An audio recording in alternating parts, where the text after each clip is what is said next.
மன்றத்தின் சார்பில் சிறப்பு விருந்தினர்களை கௌரவப்படுத்தும் நேரம்.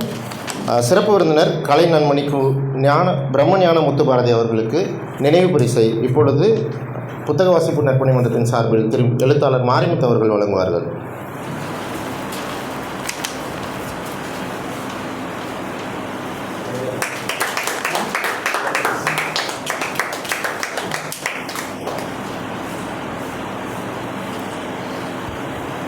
அடுத்ததாக கலை வளர்மணி திரு சக்திவேல் அவர்கள் எழுத்தாளர் சாந்தி பிரபு அவர்களுக்கு நினைவு பரிசு வழங்குவார்கள்.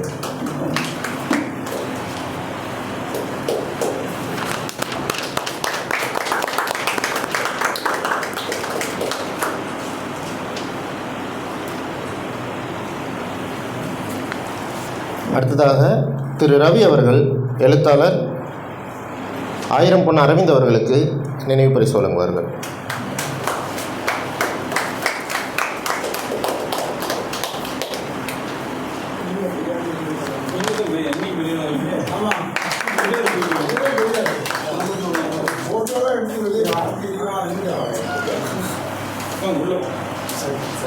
தம்பி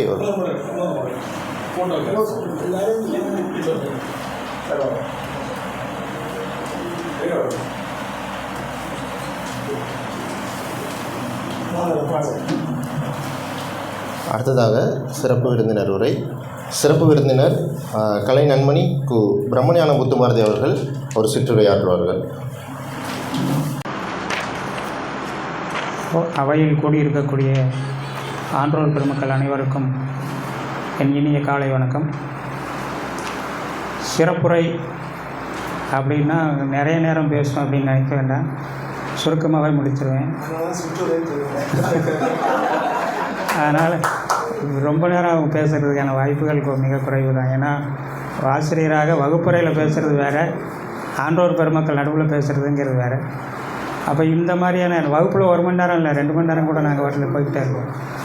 ஆனால் இங்கே ஆன்றோர் பெருமக்கள் நடுவில் பேசக்கூடிய ஒரு உரையாக சுருக்கமாக ஒரு இந்த புத்தகங்களை பற்றிய ஒரு அறிமுகமாக மட்டும் சொல்லிட்டு முடிச்சுக்கலான்னு நினைக்கிறேன். என்னுடைய ஊர் தூத்துக்குடி மாவட்டத்தில் இருக்கக்கூடிய வடகோடியில் அமைந்திருக்கக்கூடிய ஒரு ஊர் ஜமீன் கோடாங்கிப்பட்டி. அந்த ஊரினுடைய சிறப்பு அப்படின்னு எடுத்துக்கிட்டிங்க அப்படின்னா அங்கே இருக்கக்கூடிய கலைகள், அங்கே இருக்கக்கூடிய அனைவரும் ஒரு தேவராட்ட கலைஞராக இருப்பாங்க அல்லது ஒரு ஒயிலாட்ட கலைஞராக இருப்பாங்க. இல்லை அப்படின்னா தேவராட்டம் ஒயிலாட்டம் தெரியலனா கூட ஒரு வில்லுப்பாட்டு கலைஞராக இருப்பாங்க. இல்லைன்னா ஹார்மோனியம் வாசிக்கக்கூடியவர், தபேலா வாசிக்கக்கூடியவர், ஏதாவது ஒரு கலைகளில் சிறந்து விளங்கக்கூடிய ஒரு நபராகத்தான் அங்கே இருக்கக்கூடிய எல்லா மக்களும் இருப்பாங்க. அந்த மாதிரியான ஒரு சூழ்நிலையில் வளர்ந்து வரக்கூடிய ஒரு ஆசிரியர், தமிழாசிரியராக வந்திருக்கிறேன். இங்கே அந்த ஊரினுடைய பெருமையை நிறைய ஆய்வாளர்கள் பார்த்துருக்காங்க, போயிருக்காங்க. தேவராட்டம் பற்றிய ஆய்வு 1979 நடந்துகிட்ருக்கு. அப்போ முதலாக மதுரை காமராஜர் பல்கலைக்கழகத்திலிருந்து வந்திருக்கக்கூடிய ஒரு ஆய்வாளர் தேவராட்டம் பற்றிய ஆய்வை செய்து கொண்டு போனார். அது எம்ஃபில் பட்டத்துக்கான ஒரு ஆய்வு. அதற்கு பிறகு எடுத்துக்கொண்டால் முனைவர் முத்தையா காந்திகிராம் பல்கலைக்கழகத்தில் இருக்கிறார். அவர் தேவராட்டம், சேவையாட்டம் அப்படிங்கிற 2 நாட்டுப்புற நிகழ்கலைகளை பற்றி ஒரு மிகப்பெரிய ஆய்வு நடத்தி அதனை புத்தகமாக வெளியிட்டார். இப்போ இந்த ஆய்வுகள் மட்டுமே நடந்து கொண்டிருக்கக்கூடிய ஒரு கலையை ஒரு சிறுகதைக்குள்ளாக கொண்டு வரக்கூடிய ஒரு வாய்ப்பை நம்முடைய தோழர் எழுத்தாளர் சாந்தி பிரபு அவர்கள் ஒரு சிறுகதைக்குள்ளே எப்படி கொண்டு வருவாங்கன்னு யோசித்தேன். அவங்க கதை எழுதுகிறேன்னாங்க, ஆனால் ஆய்வு செய்யக்கூடியவர் போல் பேசினாங்க. பேசினது எல்லாமே ஒரு ஆய்வாளர் போல் பேசினாங்க. கேட்ட விஷயங்கள் எல்லாமே ஆய்வாளருக்குரிய விஷயங்கள்.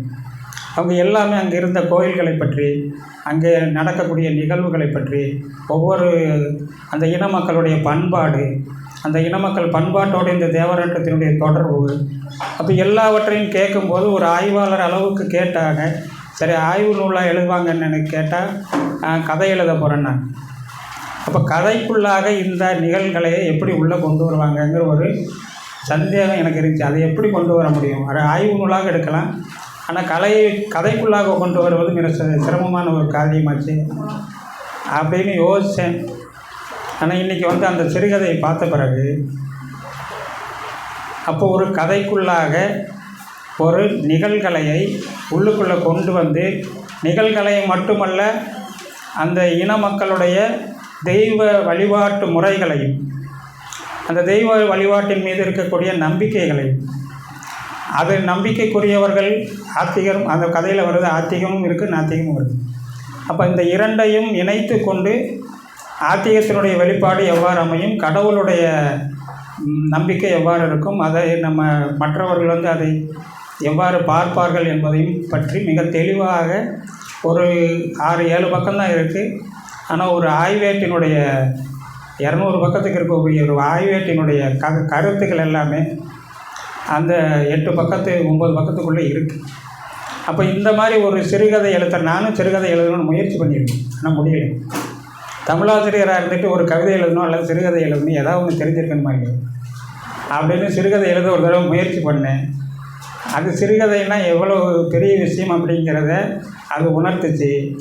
ஆனால் இவங்க அந்த சிறுகதைக்குள்ளாக எங்களுடைய ஒரு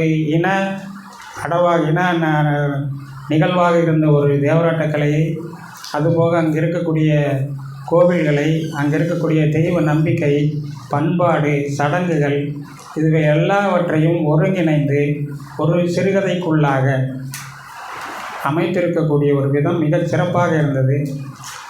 இது ஏன் இந்த கதையை சொல்கிறேன் அப்படின்னா, இந்த சிறுகதை பற்றி பேசுகிறேன் அப்படின்னா, அதில் ஒரு தூத்துக்குடியிலேருந்து கிளம்பி கோடாங்கிப்பட்டி வரக்கூடிய அந்த பயண நேரம், அந்த பயண நேரத்திற்கு இடையில் நடக்கக்கூடிய ஒரு நிகழ்வுகள், அது இனி காலப்போக்கில் ஒரு 10-20 ஆண்டுகளுக்கு பிறகு ஒரு குறுக்குச்சாலை பக்கத்தில் ஒரு இடத்துல திருப்பத்தில் வண்டியை நிறுத்தி ஒரு அரச மரத்துக்கு அடியில் அமர்ந்து சாப்பிட்றாங்க. இனி அந்த குறுக்குச்சாலை என்பது இப்போ இருக்கக்கூடிய அகல பாதைகளாக இருக்குது, அகல சாலைகளாக இருக்குது. இன்னும் அகலப்படுத்தப்பட்டால் அந்த ஒரு 10-20 ஆண்டுகளுக்கு பிறகு அந்த ஆலமரம் இருக்குமா இருக்காதோ தெரியாது, அந்த அரச மரம் இருக்குமா இருக்காதோ தெரியாது. அப்போ அதனுடைய அடையாளங்கள் இந்த சிறுகதையில் பதியப்பட்டுள்ளது. அதுபோல் எங்கள் ஊரில் நடக்கக்கூடிய அந்த நிகழ்வு, அந்த கோவில் வழிபாடு, இதெல்லாம் இனி காலப்போக்கில் எவ்வாறு மாறும் அப்படின்னு தெரியாது.